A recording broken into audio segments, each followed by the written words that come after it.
تم سے کتنی بار کہا ہے میں معاف نہیں کرتا، پھر بھی تم ہر بار غلطی کرتی ہو۔ بارش میں بھیگے صنم کے حسین سراپے سے نظریں چراتے وہ سرد لہجے میں بولا۔ صنم اس سے 11 سال چھوٹی تھی۔ وہ صنم کو طلاق نہیں دے سکتا تھا، پر چاہتا تھا صنم اسے خود چھوڑ کر واپس گاؤں چلے جائے۔ جب بھی اسے ہر ممکن تکلیف دیتا تھا، اس بار اس نے دل کے ہاتھوں مجبور ہو کر صنم کو اپنی غربت کی اذیت دی تھی، اور اگلے دن ہی اسے معلوم ہوا صنم چلی گئی۔ وہ سمجھا وہ واپس گاؤں گئی ہوگی، پر کچھ دن بعد جب صنم کی کمی اسے شدت سے محسوس ہونے لگی، وہ گاؤں گیا، پر وہاں معلوم ہوا صنم تو گاؤں آئی ہی نہیں۔ تم یہاں کیا کر رہی ہو؟ بختیار نے غصہ ضبط کرتے ہوئے پوچھا۔ میں نا آپ کے لیے چائے لائی تھی، صنم نے لجا کر کہا۔ میں نے مانگی تھی؟ بختیار نے غصے سے دانت کچکچا کر کہا۔ نہیں جی، وہ مجھے لگا کہ آپ کو صنم کی ابھی بات پوری نہیں ہوئی تھی کہ بختیار نے اس کے بازو کو شدت سے پکڑ کر اپنے قریب کیا۔ وہ توازن برقرار نہ رکھ سکی اور بختیار کے سینے کا ہار بنی۔ کوئی ضرورت نہیں ہے اپنا دماغ استعمال کرنے کی۔ جب مجھے کچھ چاہیے ہوگا میں کسی ملازم سے کہہ دوں گا۔ آپ کی خدمات کی مجھے ضرورت نہیں ہے، بختیار نے گررا کر کہا۔ لیکن وہ صنم ہی کیا جس کی سمجھ میں یہ آ جائے کہ بختیار اس سے کس قدر نفرت کرتا ہے۔ لیکن آپ ملازم سے کیوں کہیں گے بھلا جب میں ہوں یہاں؟ پتہ ہے جد ویلے اسی ایتھے آ رہے سی تے اماں نے آکھیا سی کہ پتہ ہے جب میں یہاں آ رہی تھی تو اماں نے کہا تھا کہ ابھی اس کی بات مکمل نہیں ہوئی تھی کہ بختیار دھاڑا تھا۔ گیٹ آؤٹ، میں نے کہا دفع ہو جاؤ۔ بختیار نے اسے دروازے کی طرف دھکیلا۔ اس کی مخمور آنکھوں میں یکایک پانی آیا تھا اور وہ باہر کی طرف بھاگی تھی۔ اس کی پائل کی چھن چھن نے ایک سما باندھا تھا، لیکن بختیار کو اس آواز سے شدید کوفت ہوئی تھی۔ اس نے آگے بڑھ کر اسٹڈی کا دروازہ بند کیا تھا اور رولنگ چیئر پر بیٹھا تھا۔ اس کی عادت تھی وہ اضطراب میں اپنے بالوں میں بار بار ہاتھ پھیرتا تھا۔ اس وقت وہ اس کیفیت کا شکار لگ رہا تھا۔ آئی ہیٹ ہر، اس نے غصے میں ٹیبل کو پاؤں مارا تھا جو دور جا گری تھی۔ بی بی جی تسی کیوں رو رہے ہو؟ سلمیٰ اماں نے اس کے سر پر پیار سے ہاتھ پھیرتے ہوئے کہا۔ سلمیٰ اماں وہ ایسے کیوں ہیں؟ صنم نے اپنی نم پلکوں کو جب ان کی طرف اٹھایا تو انہوں نے دل سے ماشاء اللہ کہا تھا۔ سلمیٰ بختیار کی ملازمہ تھی۔ جب سے وہ شہر شفٹ ہوا تھا وہ اس کے ساتھ تھی۔ ان کے شوہر اس کے ڈرائیور تھے اور ان دونوں کو دادا جان نے اس کی دیکھ بھال کے لیے بھیجا تھا۔ بیٹا ابھی شادی کو دن ہی کتنے ہوئے ہیں، ایک دوسرے کو سمجھنے میں وقت لگے گا، اماں نے اس کو پیار سے کہا۔ اس کی مخمور آنکھوں سے نمکین پانی کا جھرنا جاری تھا۔ اسی انہاں نوں سمجھن لئی تے انہاں دے نیڑے ہون دی کوشش کر رہے نے۔ میں ان کو سمجھنے کے لیے ہی تو ان کے قریب ہو رہی ہوں۔ وہ کبھی پنجابی میں تو کبھی اردو میں ان سے بات کر رہی تھی۔ پنجابی اس کی مادری زبان نہیں تھی، بلکہ ان کے گھر میں کوئی بولتا ہی نہیں تھا۔ اسے پنجابی بڑی میٹھی زبان لگتی تھی، اسی لیے اس نے کورس کی کتابوں سے زیادہ محنت پنجابی سیکھنے پر کی تھی۔ بیٹے وہ تھوڑا مختلف ہے، وہ ہمیشہ شہر میں رہا ہے، اس لیے اس کے مزاج ویسے نہیں ہیں جیسے باقی حویلی والوں کے ہیں۔ اماں نے اس کے آنسو اپنے ہاتھوں سے صاف کیے۔ اپنا اصل نہیں بھولنا چاہیے اماں، اس نے غصے سے منہ پھلایا تو نرم سے گھڑے اس کے گالوں میں واضح ہوئے۔ اچھا مجھے یہ بتاؤ میری بیٹی کیا کھائے گی، میں آج وہی بناؤں گی۔ اماں نے اس کا دھیان بختیار کی طرف سے ہٹایا۔ اماں میں آلو مٹر قیمہ دیسی گھی کی روٹی کے ساتھ کھاؤں گی۔ بلکہ آپ ہٹیں میں بناتی ہوں۔ اس نے جلدی سے آنسو صاف کیے اور کچن کی طرف بڑھی۔ اماں ایک دم گھبرا گئی تھی۔ ایک تو صنم کی کوکیز کا انداز روایتی سا تھا جو بختیار کو پسند نہیں تھا۔ وہ جب حویلی سے یہاں آئی تھی تو بختیار نے سب سے پہلے ان کو مختلف کوکنگ کلاسز دلوائی تھی اور ان کے کھانوں کو جدید کرایا تھا، اور سب سے اہم بات بختیار کو مٹروں سے چڑ تھی۔ بیٹا آپ ہٹو میں بناتی ہوں، سلمیٰ اماں نے صنم کو کہا۔ اماں جی آج آپ باہر بیٹھے میں کھانا بناتی ہوں۔ اس نے اماں کی ایک نہ سنی اماں کو باہر صوفے پر بٹھا کر اس نے کچن بند کر لیا تھا کہ اماں 2 بار اٹھ کر اس کے پاس آئی تھیں، لیکن اس نے اماں کی ایک نہ سنی اور کھانا بنانا شروع کر دیا۔ بختیار کف موڑتا ہوا کھانے کی میز پر آیا تھا۔ آج چھٹی کا دن تھا اور صنم سے بحث کے بعد وہ کمرے سے باہر نہیں آیا تھا۔ ساری دوپہر اس نے کیس اسٹڈی کرتے گزار دی تھی۔ وہ پیشے سے وکیل تھا اور اس وقت مقبولیت کے معراجوں کو چھو رہا تھا۔ شدید بھوک کی وجہ سے اس نے اماں کو فوراً کھانا لگانے کا کہا تھا۔ صنم اس کے ساتھ والی کرسی پر بیٹھی تھی۔ اس نے بغیر توجہ دیے ڈونگے کا ڈھکن اٹھایا تھا اور کھانا دیکھتے ہی اس کے ماتھے کے بلوں میں اضافہ ہوا تھا۔ اس نے غصے سے اماں کو پکارا۔ یہ سب کیا ہے اماں؟ اماں بھی اس کے غصے سے گھبرا جاتی تھی۔ بیٹا آج کھانا بٹیا نے بنایا ہے، انہوں نے گھبراتے ہوئے کہا۔ کیوں؟ آپ کو کیا مسئلہ تھا جو آپ نے انہیں زحمت دی؟ اس کے تیور کڑک تھے۔ وہ میں نے ہی اماں کو کہا تھا کہ آج کھانا میں بناؤں گی۔ صنم نے اماں کی حالت دیکھتے ہوئے صفائی دی۔ صنم بی بی، یہ میرا گھر ہے، کوئی لیبارٹری نہیں جہاں تم اپنے ایکسپیریمنٹ کرتی پھرو گی اور میں برداشت کر لوں گا۔ کس کی اجازت سے تم نے یہ حرکت کی ہے؟ بختیار صنم کی طرف مڑا تھا اور سخت تیوروں میں اسے کہا۔ لو بھلا، اس میں زحمت کی کیا بات ہے؟ میرا گھر ہے، یہ کام میں نہیں کروں گی تو کون کرے گا؟ صنم نے موقع کی نزاکت کو سمجھتے بغیر کہا۔ کم عمری اور پھر اپنے بڑوں کے پیار نے اسے بہت لاپرواہ بنا دیا تھا۔ اس نے کبھی کسی چیز کو سیریس لینا سیکھا ہی نہیں تھا۔ Just shut up! بختیار نے غصے میں میز پر ہاتھ مارا تھا اور ٹیبل پر ایک ارتعاش پیدا ہوا تھا جسے ٹیبل پر موجود چیزیں اپنی جگہ سے ہلی تھی۔ صنم ایک دم ڈر گئی تھی۔ مجھے مٹر اتنے ہی زہر لگتے ہیں جتنے تمہاری بکواس۔ یہ پہلا ڈائریکٹ حملہ تھا صنم کی ذات پر۔ کیا مطلب؟ صنم نے اٹکتے ہوئے پوچھا۔ میرا دماغ خراب کرنے کی ضرورت نہیں ہے۔ اس سارے کھانے سے مٹر نکالو، یہی تمہاری سزا ہے، اور آئندہ میری اجازت کے بغیر اگر تم نے کچن میں قدم رکھا تو اچھا نہیں ہوگا۔ لیکن میں کیسے اتنے سارے کھانے سے مٹر نکالوں گی؟ کام شروع کرو۔ اس کی بات مکمل ہونے سے پہلے ہی بختیار نے ڈونگا اس کے آگے رکھ دیا تھا۔ صنم، جس نے دل کھول کر قیمے میں مٹر ڈالے تھے، ایک ایک مٹر قیمہ میں سے نکال رہی تھی۔ بار بار پلکیں نم ہو رہی تھی، لیکن اس نے آنسو کنٹرول کر رکھے تھے۔ بختیار نے آگے بڑھ کر ہاٹ پاٹ اٹھایا تو اندر اسے گھی میں لت پت روٹیاں ملیں۔ اس نے اماں کی طرف سخت نظروں سے دیکھا۔ یہ پہلی دفعہ ہوا تھا جو وہ اماں سے اس طریقے سے بات کر رہا تھا، ورنہ اماں کے ساتھ اس کا رویہ ہمیشہ نرمی والا ہوتا تھا۔ اس کے دیکھنے پر اماں نے کہا، بیٹا میں اور روٹی ڈال دیتی ہوں۔ اس نے صنم کے صاف کیے ہوئے حصہ میں سے تھوڑا سا قیمہ نکالا۔ اس کے لینے پر صنم نے ہاتھ روک لیا تھا۔ مجھے پورا کھانا مٹر کے بغیر چاہیے، اور یہ ساری گھی والی روٹیاں بھی تم ہی کھاؤ گے۔ لیکن میں اتنی روٹی کیسے؟ صنم نے نم آنکھوں سے اس سے پوچھا۔ یہ میرا مسئلہ نہیں ہے، یہ تمہاری سزا ہے تاکہ تم دوبارہ ایسی غلطی نہ کرو، بختیار نے مصروف سے انداز میں کہا۔ ساتھ ساتھ وہ موبائل بھی یوز کر رہا تھا۔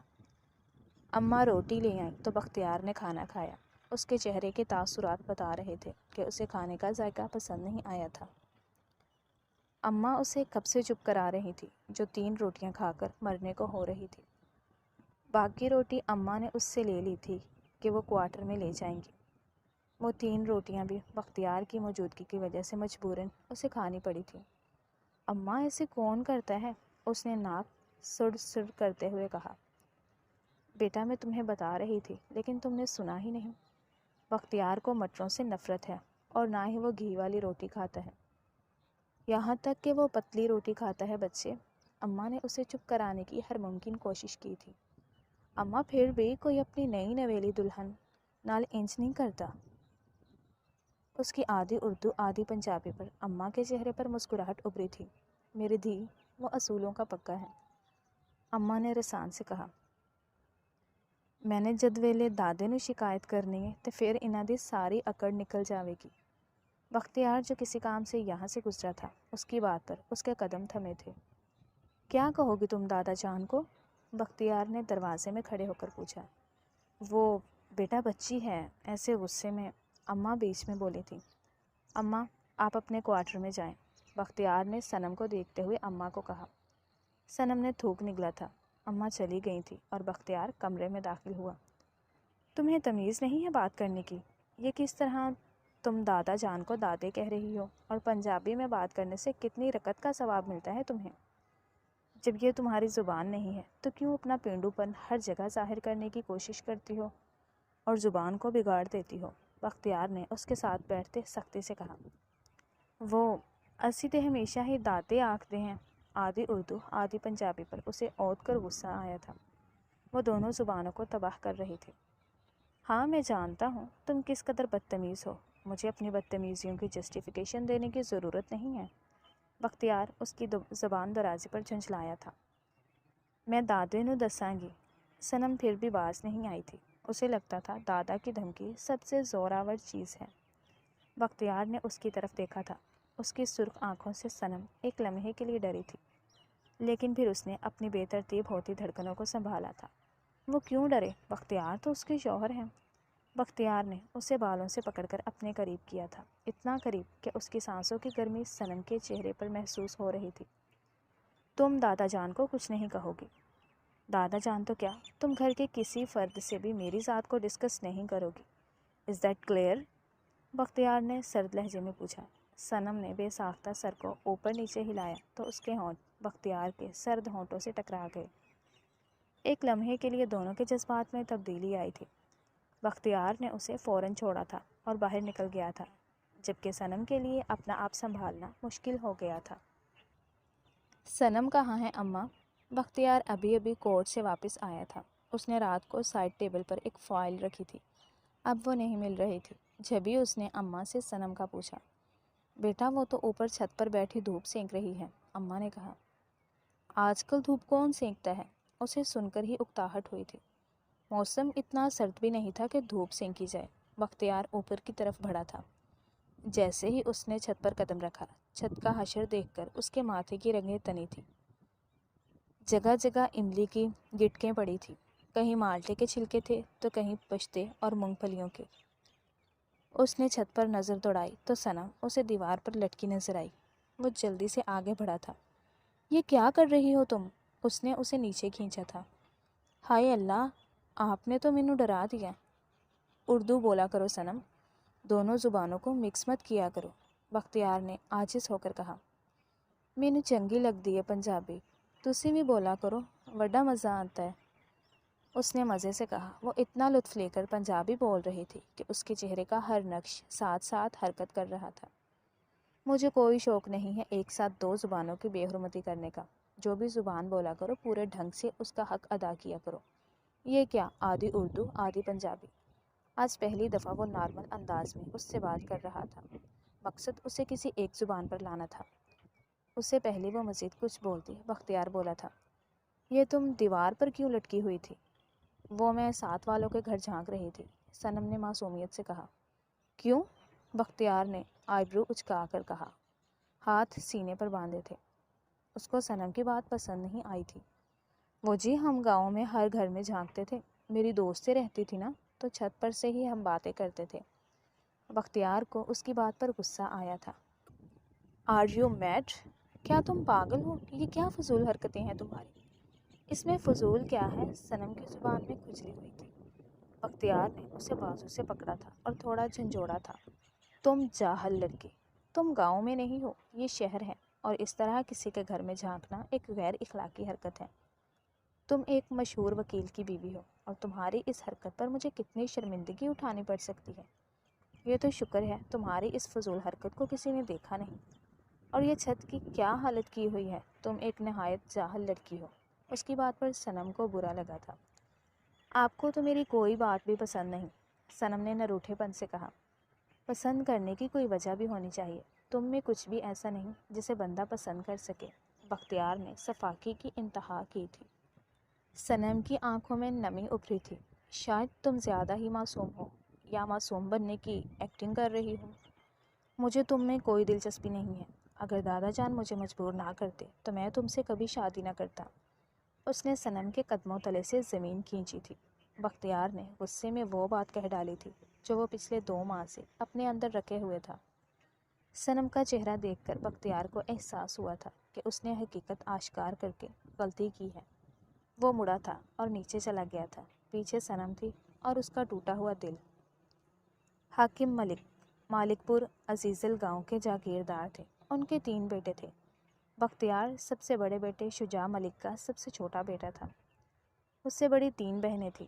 وہ منتوں مرادوں سے مانگی ہوئی اولاد تھی شجاع ملک کی، اس لیے وہ ہر درجہ بدتمیز، بد اخلاق اور ضد کا پکا تھا۔ شجاع سے چھوٹے صاحب ملک تھے۔ ان کے 2 بیٹے اور 2 ہی بیٹیاں تھیں۔ پھر آدم ملک تھے جن کی ایک ہی بیٹی صنم تھی۔ بختیار اور صنم میں مشترک یہ تھا کہ یہ دونوں بچے بہت سی دعاؤں کے بعد پیدا ہوئے تھے۔ صنم بختیار سے 10 سال چھوٹی تھی اور گھر بھر کی لاڈلی تھی۔ باقی سب کزنز کی شادیاں ہو گئی تھی اور صنم کا رشتہ اپنے ماموزاد سے ہوا تھا۔ لیکن اس نے کچھ عرصہ پہلے اپنی پسند کی شادی کر کے اس رشتہ کو توڑ دیا تھا۔ دادا کی لاڈلی پوتی پر کوئی آنچ آتی، اس سے پہلے ہی انہوں نے بختیار سے صنم کی شادی کا فیصلہ سنا دیا۔ بختیار نے چھوٹی عمر میں ہی گاؤں چھوڑ دیا تھا۔ اس کو وکالت کرنے کا شوق تھا اور اسے گاؤں کے ماحول سے کچھ خاص چڑ تھی۔ گاؤں کے لوگ من گھڑت کہانیوں میں ماہر تھے۔ جب وہ وکالت میں نیا داخل ہوا تو ایک دفعہ بڑا تیار ہو کر دادا سے ملنے گاؤں گیا تھا۔ راستے میں کسی لڑکی نے جو خود گاؤں میں مہمان آئی ہوئی تھی اس سے راستہ پوچھ لیا تھا۔ اس نے چند لمحے رک کر اس لڑکی کی مدد کیا کر دی، پھر تو پورے گاؤں میں یہ بات پھیل گئی تھی، جاگیردار حاکم کا پوتا عاشق مزاج ہے، اس کا کردار اچھا نہیں ہے۔ ہر ٹاہلی درخت کی چھاؤں میں لوگ بیٹھ کر اسی پر تبصرہ کرتے تھے۔ دادا جان اور پھر بابا جان نے اسے خوب ڈانٹا تھا کہ اسے کیا ضرورت تھی کسی لڑکی سے راہ چلتے بولنے کی۔ بس تب سے اسے گاؤں والوں کی چھوٹی ذہنیت سے چڑ تھی، اور صنم پکی گاؤں کے رنگ میں ڈھلی ہوئی لڑکی تھی۔ اس سے بڑی سب باجیوں کی شادی ہو گئی تھی اور وہ اکلوتی پوتی کے عہدے پر فائز ہو کر دادا کی محبتیں سمیٹ رہی تھی۔ اگر دادا جان کو بختیار سے بے پناہ محبت تھی تو صنم بھی ان کی جان تھی۔ صہیب چاچو کے دونوں بیٹے آوارہ تھے، شراب نوشی، جوا، الغرض ہر برے کام میں ملوث تھے، اس لیے دادا جان کی محبت سے بھی محروم تھے۔ صہیب چاچو کو بھی ان کی نکمی اولاد کے غم میں کینسر ہو گیا تھا اور وہ خالق حقیقی سے جا ملے۔ اس کے بعد تو ان کے دونوں بیٹے اور آزاد ہو گئے تھے۔ صنم کا جب رشتہ ٹوٹا تو دادا جان نے بختیار کو بلانے کی بجائے خود شہر اس کے پاس آئے تھے اور بڑی عاجزی سے اسے کہا تھا کہ وہ ان کے آئی کی لاج رکھ لے۔ بختیار، جس کا ارادہ اپنی کلاس کی ہی کسی لڑکی سے شادی کرنے کا تھا، اس نے مجبوراً ہاں کہہ دی تھی۔ وہ دادا کو انکار کر سکتا تھا، لیکن ان بوڑھی آنکھوں کی امید توڑنا اسے اچھا نہیں لگا تھا۔ صنم کو اپنے منگیتر سے کوئی انسیت نہیں تھی، وہ کبھی ملی نہیں تھی، کوئی جان پہچان تک نہ تھی ان کی، تو کیسے اس کے دل میں کوئی جذبات پیدا ہو سکتے ہیں؟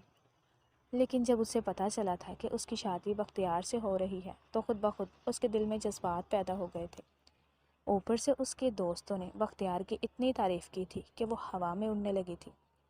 اسے شادی سے پہلے ہی بختیار سے محبت ہو گئی تھی۔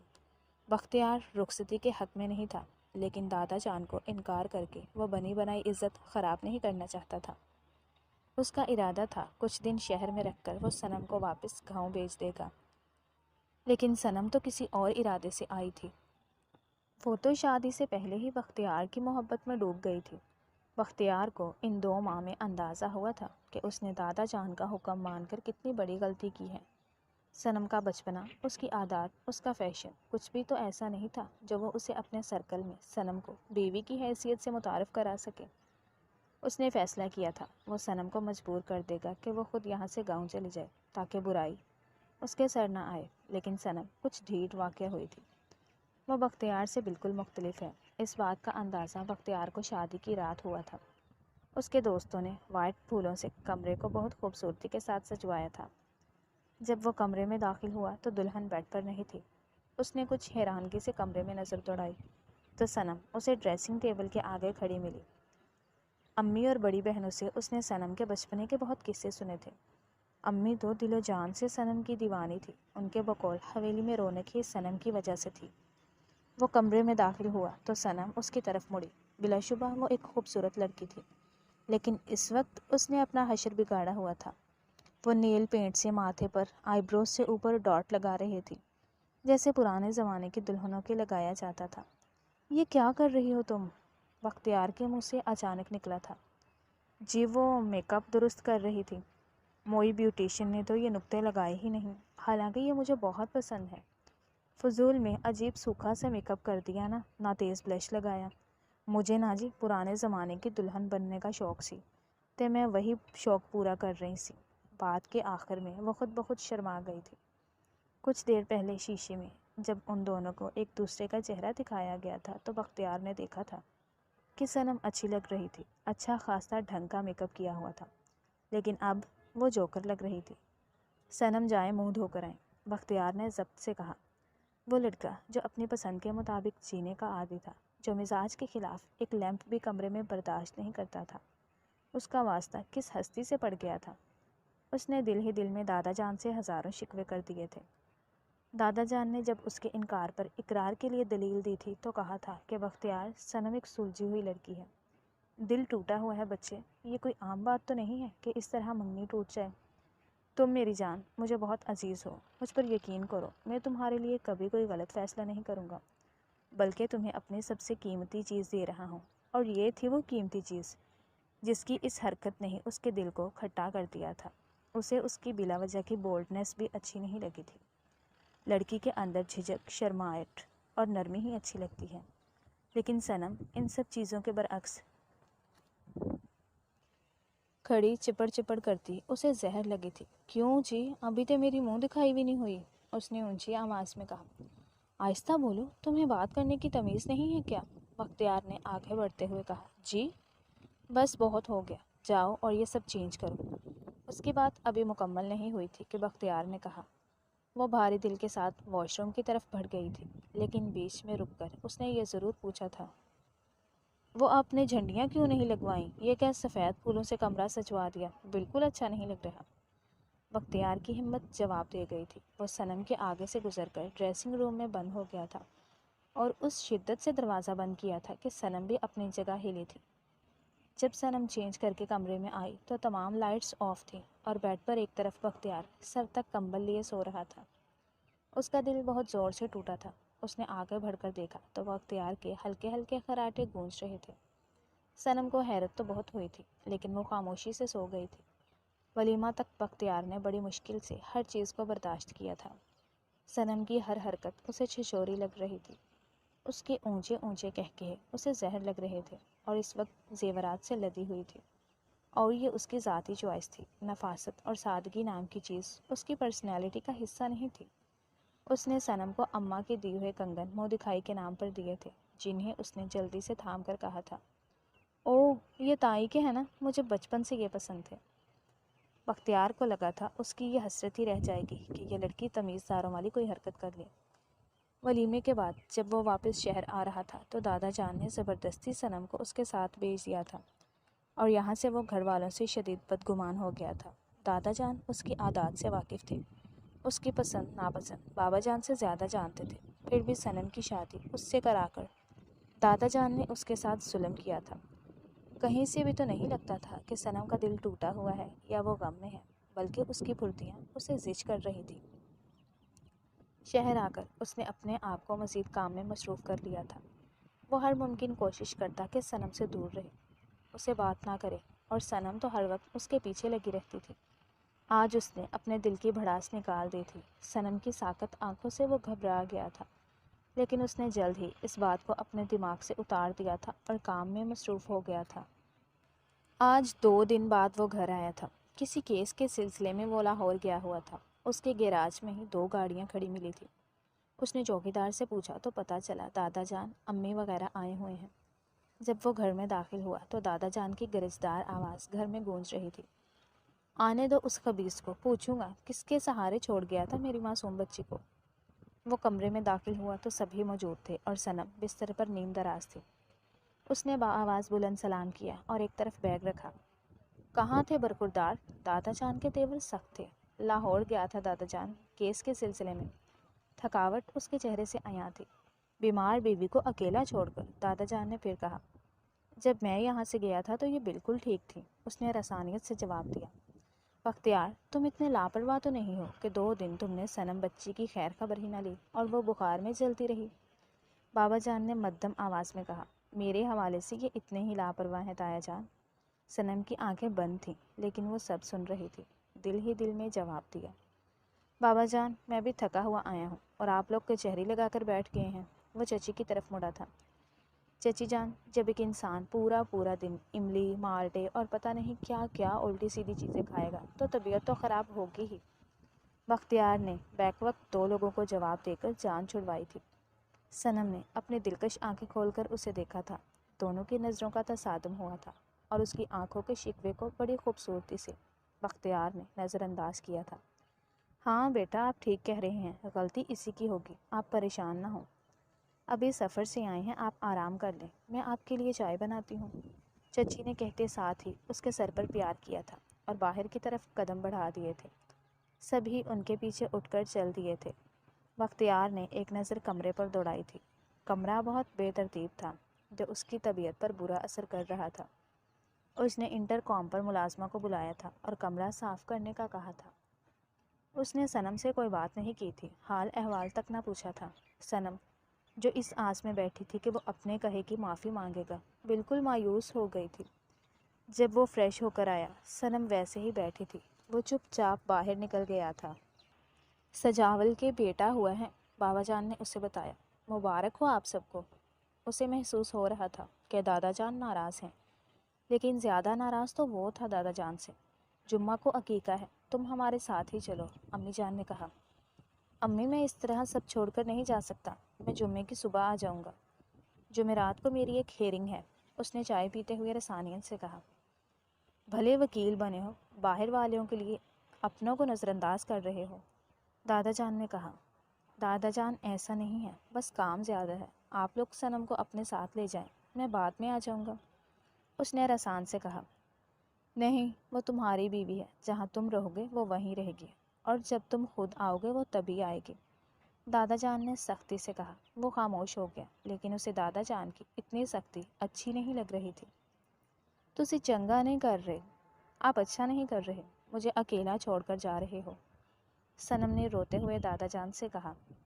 بیٹا وہ اکھڑ مزاج ہے تو کیا تم اسے چھوڑ دو گے؟ تمہیں یہیں رہ کر اپنی جگہ بنانی ہے، اور میرا بیٹا تو بہت بہادر ہے، اس نے دادا جان سے کچھ باتیں شیئر کی تھی کہ بختیار اسے پسند نہیں کرتا۔ دادا جان کا ارادہ تھا بختیار سے بات کرنے کا، پھر انہوں نے خود ہی خاموشی اختیار کر لی تھی۔ وہ نہیں چاہتے تھے کہ جو لحاظ ابھی ان کے درمیان باقی ہے وہ ختم ہو۔ انہیں ڈر تھا کہ بختیار کوئی ایسی بات نہ کر دے جس کا وزن وہ سہار نہ پائیں۔ وہ یہ بھی نہیں چاہتے تھے کہ بچوں کی چپکلش کی وجہ سے بڑوں کے دل خراب ہوں۔ اگر بختیار ان سے پردہ رکھ رہا تھا تو یہ بات اچھی تھی، اور رہ گئی صنم تو وہ اپنے اماں باپ سے پہلے دادا سے سب کچھ شیئر کرتی تھی، اور جب اس نے انہیں کچھ باتیں بتائی تھی تو انہوں نے اچھے سے اسے سمجھا دیا تھا کہ وہ بختیار کے دل میں جگہ بنانے کی کوشش کرے۔ وہ بھی اسے چاہتا ہے، لیکن ان دونوں کے مزاج مختلف ہونے کی وجہ سے ظاہر نہیں کرتا، اور صنم کو بختیار کے رنگ میں رنگنا چاہیے، اور وہ شاید دادا کی باتوں میں آ بھی گئی تھی۔ سوری دادا جان، مجھے آپ بہت یاد آتے ہو۔ بختیار کمرے میں داخل ہوا تھا تو صنم نے فوراً اپنا انداز بدلا تھا۔ دادا جان، باہر سب آپ کا انتظار کر رہے ہیں، اس نے دادا جان کو کہا۔ دادا جان نے صنم کو ڈھیر پیار کیا اور اس کی طرف مڑے۔ آنکھوں میں نمی واضح تھی جسے دیکھ کر بختیار نے نظر چرائی تھی۔ میری صنم کا خیال رکھا کرو بختیار، اگر مجھے تم سے عشق ہے تو یہ بھی میری جان ہے، دادا جان نے اپنا ضعیف ہاتھ اس کے کندھے پر رکھ کر کہا۔ اس نے بھی فرما برداری کی انتہا کر دی تھی۔ وہ کیوں برا بنے؟ جی دادا جان، جو آپ کا حکم۔ وہ سب کو چھوڑ کر واپس کمرے میں آیا تھا اور ملازمہ کو کمرے کی صفائی کا کہا تھا۔ پتہ نہیں صنم کیا کرتی تھی، بیڈ پر بیٹھ کر بھی وہ پورا کمرہ گندا کر دیتی تھی۔ اس نے کافی کا مگ بنوایا تھا اور ٹی وی لاؤنج میں بیٹھا ٹی وی دیکھ رہا تھا۔ جب صنم وہاں آئی تھی، آپ مجھے پسند نہیں کرتے نا؟ اس نے جھجکتے ہوئے سوال کیا تھا۔ جب وہ اسے چھوڑ کر 2 دن پہلے گیا تھا تو اس کی باتوں نے اسے اتنا توڑ دیا تھا کہ اسے 103 بخار ہو گیا تھا۔ گاؤں سے جب سب آئے تو وہ گھر میں اکیلی بخار میں جل رہی تھی، اور بختیار کو لگ رہا تھا کہ صنم نے سب کو فون کر کے بلایا ہے۔ اس سوال کا مقصد، اس نے الٹا سوال کر کے اپنے وکیل ہونے کا ثبوت دیا تھا۔ مجھے بھی تو پتہ ہونا چاہیے کہ آپ بھی مجھ سے محبت کرتے ہیں یا نہیں۔ بے وقوف صنم اس پر اپنے دل کے راز کھول رہی تھی۔ بھی سے کیا مراد ہے تمہاری؟ وہ صنم کے سوال پر چونکا تھا۔ آپ کو میری محبت نظر کیوں نہیں آتی؟ صنم نے آنسوؤں سے بھری دلکش آنکھوں سے اس سے پوچھا تھا، اور بختیار کو جھٹکا لگا تھا۔ اس نے اپنے آپ کو کمپوز کیا تھا۔ صنم، تم ابھی ان سب کے لیے بہت چھوٹی ہو۔ عجیب شوہر تھا جسے بیوی کی عمر کے مطابق محبت کے فیصلے کرنے تھے۔ بختیار، کوئی بات تھی اس لفظ میں۔ صنم نے بڑے دل سے اسے پکارا تھا۔ یہ دادا جان کا دیا ہوا کانفیڈنس تھا جو وہ یہاں اس کے سامنے کھڑی تھی۔ وہ جس طرح اپنے لبوں کو دانتوں سے کچل رہی تھی، بار بار اس کے گالوں پر نرم سا خم واضح ہو رہا تھا اور اس کے کنفیوز ہونے کی نشاندہی کر رہا تھا۔ صنم، کمرے میں جاؤ۔ بختیار نے اس پر سے نظر ہٹائی تھی۔ اسے صنم سے کوئی تعلق نہیں بنانا تھا۔ وہ چاہتا تھا وہ صنم کو اتنا زج کر دے کہ وہ دادا جان سے خود طلاق کا مطالبہ کرے۔ صنم کو نہ جانے آج کون سی ضد لگی ہوئی تھی۔ اس نے آگے بڑھ کر اس کے ہاتھ سے کافی کا مگ لینے کی کوشش کی تھی۔ بختیار کے دوسرے ہاتھ میں جلتا ہوا سگار تھا۔ جب صنم نے اس سے کافی کا مگ لینا چاہا تھا، وہ چاہتی تھی بختیار ہر چیز ترک کر کے اس سے بات کرے، اور بختیار نے اسے نظر انداز کر کے کافی، سگار اور ٹی وی پر توجہ کی ہوئی تھی۔ یہ بات صنم کو برداشت نہیں ہوئی تھی، اسی لیے اس نے آگے بڑھ کر مگ لے کر ٹیبل پر رکھنے کی کوشش کی تھی، جب کچھ کافی چھلک کر بختیار کے کپڑوں کو داغدار کر گئی تھی اور بختیار کے غصے کو ہوا دے گئی تھی۔ بختیار نے جلتا سگار صنم کے ہاتھ پر لگا دیا تھا۔ صنم کی دلخراش چیخ گونجی تھی۔ تمہیں کس نے اجازت دی کہ تم مجھ پر حق جتاؤ؟ تمہاری اتنی ہمت، تم مجھے اپنے اشاروں پر نچانے کی کوشش کرو۔ بختیار کو شدید قسم کا غصہ آیا تھا۔ صنم کے ہاتھ میں شدید جلن ہو رہی تھی۔ وہ روتے ہوئے کمرے کی طرف بھاگی تھی۔ آج جمعہ تھا اور انہوں نے عقیقہ کی دعوت میں گاؤں جانا تھا۔ بختیار اور صنم کے درمیان اس دن کے بعد بات نہیں ہوئی تھی۔ بختیار نے صنم کا ہاتھ تو چلا دیا تھا، لیکن اسے کچھ اچھا نہیں لگ رہا تھا۔ عجیب سی جھنجھلاہٹ تھی جس نے اسے گھیرا ہوا تھا۔ اس نے بلیک ٹو پیس پہنا ہوا تھا۔ وہ عجلت میں کمرے میں داخل ہوا تھا اور ایک لمحے کے لیے تھم گیا تھا۔ صنم بلیک ساڑی میں کھڑی تھی۔ بال کھلے ہوئے تھے، میک اپ ابھی نہیں کیا گیا تھا، گلے میں خوبصورت سا نیکلس پہنا گیا تھا اور ابھی وہ مزید جیولری پہن رہی تھی۔ بس اتنا کافی ہے، بے اختیار یہ لفظ بختیار کے منہ سے نکلے تھے۔ صنم نے چونک کر اسے دیکھا تھا۔ میں اپنی ذاتی زندگی میں مداخلت پسند نہیں کرتی۔ صنم نے اسی کے الفاظ اسے لوٹائے تھے اور ایک اور بڑا ہار گلے میں ڈالا تھا۔ بختیار کی انا پر ضرب لگی تھی۔ وہ آگے بڑھا تھا اور پورے حق سے اسے کمر سے تھام کر قریب کیا تھا۔ صنم کی دھڑکنوں میں محشر برپا ہوا تھا، جبکہ بختیار سکون سے کھڑا تھا۔ احساسات تو اس کے بھی بدلے تھے، لیکن اس سے اپنے آپ پر کنٹرول کیا تھا۔ تم میری ملکیت ہو، تمہاری ہر سانس پر میرا حق ہے، اس لیے تمہاری کوئی ذاتی زندگی نہیں ہے صنم بیگم۔ جیسے میں کہہ رہا ہوں ویسے کرو، ضروری نہیں ہے کہ ہر جگہ تم اپنی جہالت دکھاتی پھرو۔ اس نے مدھم سی سرگوشی میں اپنی بات مکمل کی تھی۔ اور ساڑی پہن کر کون عقیقہ اٹینڈ کرتا ہے؟ صنم کی زبان اتنی قربت میں بھی بند نہیں ہوئی تھی۔ اس نے جلدی سے جواب دیا، مجھے ساڑی پسند ہے۔ اس کی بات پر بختیار کے ماتھے کے بالوں میں اضافہ ہوا تھا۔ آج تو پہن لی ہے، آئندہ نہیں پہنو گی، اور یہ اتارو۔ اس نے بڑے نیکلس کی طرف اشارہ کرتے ہوئے کہا۔ حقیقت یہ تھی کہ صنم اس ساڑی میں حسین لگ رہی تھی اور بختیار کو ڈسٹرب کر رہی تھی۔ اس کا دراز قد اس میں اور واضح ہو رہا تھا۔ لمبی ہرنی جیسی گردن کو وہ ہاروں کے پیچھے چھپا رہی تھی۔ ایک لمحے کے لیے اس سوچ نے بختیار کو گھیرا تھا کہ اگر تیار ہو ہی رہی ہو تو ڈھنگ سے ہو جاؤ، یہ لمبی گردن نفاست میں زیادہ حسین لگے گی۔ میں نہیں اتاروں گی، مجھے زیادہ جیولری پہننا پسند ہے، صنم نے ضد کی تھی۔ اگر بختیار ضد کا پکا تھا تو صنم کو بھی سب کے لاڈ پیار نے ضدی بنا دیا تھا۔ اوکے، تو تم نہیں اتارو گی۔ صنم اپنے آپ کو بامشکل اس کی باہوں میں سنبھالے کھڑی تھی۔ اگر بختیار نے اسے کمر سے نہ تھاما ہوتا تو اب تک وہ زمین بوس ہو چکی ہوتی۔ نہیں، صنم نے سر جھکا کر کہا۔ بختیار نے اس کے سیٹ کو ہاتھ میں لے کر کھینچا تھا اور سیٹ کے دو ٹکڑے ہو گئے تھے۔